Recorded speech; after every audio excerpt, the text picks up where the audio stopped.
propio que yo me pronuncie sobre la causa que está siendo ahora seguida y que es objeto de gran atención en los medios de comunicación. Como se ha referido, esta compromete, entre otros, al ex abogado de la presidenta y a su hermano y a otros 4 ciudadanos más, me parece. No son funcionarios del Estado, en consecuencia a mí no me correspondería hacer ninguna mención, que por lo demás no conozco las carpetas, mal me podría pronunciar en ello, pero sí quisiera hacer al respecto y en términos genéricos algunas reflexiones. Miren, a mí me parece absolutamente inadmisible que algunos órganos jurisdiccionales, me refiero a la Fiscalía o al Poder Judicial, tomen con tanta ligereza el tema de la libertad de la persona humana. Miren ustedes, en derecho nosotros sabemos que primero es la libertad. Entonces, la privación de la libertad de una persona tiene que ser la última ratio, como decimos los abogados. Cuando ya no hay ningún otro recurso, recién entonces deberías tú decidir sobre la privación de una persona. Algunos colegas, fiscales, jueces, parecen haber olvidado esos principios fundamentales del derecho. Y algo que a mí me preocupa es que se dictan estas prisiones preventivas por 12 meses, 24 meses, 18, 36 meses, y al final de ellas, ¿qué ocurre? ¿O qué ocurre en muchos casos? En la mayoría de los casos, diría yo, aquellos que estuvieron privados de su libertad por todos esos meses, al último se les tiene que dar libertad por exceso, se cumplen los plazos, y yo pregunto, ¿acaso hay acusaciones?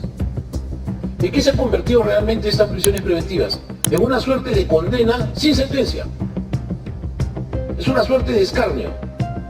No tengo caso, pero sí tengo la posibilidad de meterte preso por 36 meses. Yo lo que digo es, transcurren esos 36 meses, te dictan libertad sin que en medio una acusación, y quién te resarce de esos 36 meses de privación de la libertad.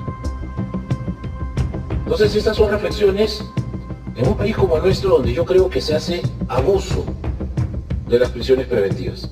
Y en este punto en concreto yo creo que hay que invocar a jueces y a fiscales para que sean bastante más reflexivos y cautelosos. ¿Cuál fue el pretexto que se utilizaba? No, si no le dicto prisión preventiva se va a escapar y luego yo seré el culpable. Pero ¿cómo es eso que se va a escapar? Si se escapan, porque las fronteras en el Perú son muy porosas y por cualquier frontera se pueden ir.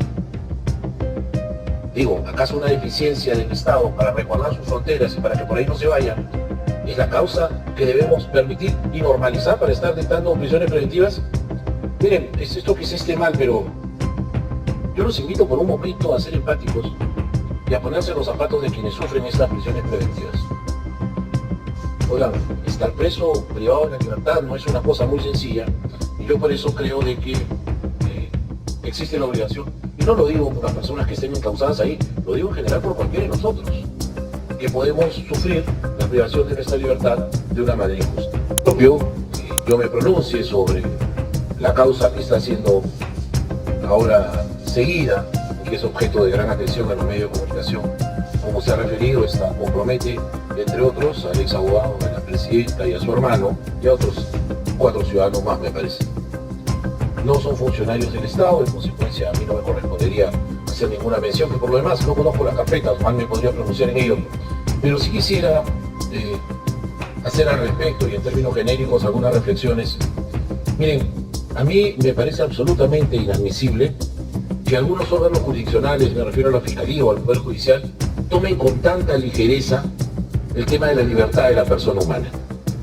Miren ustedes, en derecho nosotros sabemos que primero es la libertad. Entonces, la privación de la libertad de una persona tiene que ser la última ratio, como decimos los abogados. Cuando ya no hay ningún otro recurso, recién entonces deberías tú decidir sobre la privación de una persona. Algunos colegas, fiscales, jueces, parecen haber olvidado esos principios fundamentales del derecho. Y algo que a mí me preocupa es que se dictan estas prisiones preventivas por 12 meses, 24 meses, 18, 36 meses, y al final de ellas, ¿qué ocurre? ¿O qué ocurre en muchos casos? En la mayoría de los casos, diría yo, aquellos que estuvieron privados de su libertad por todos esos meses, al último se les tiene que dar libertad por exceso, se cumplen los plazos, y yo pregunto, ¿acaso hay acusaciones? ¿En qué se han convertido realmente estas prisiones preventivas? En una suerte de condena sin sentencia. Es una suerte de escarnio.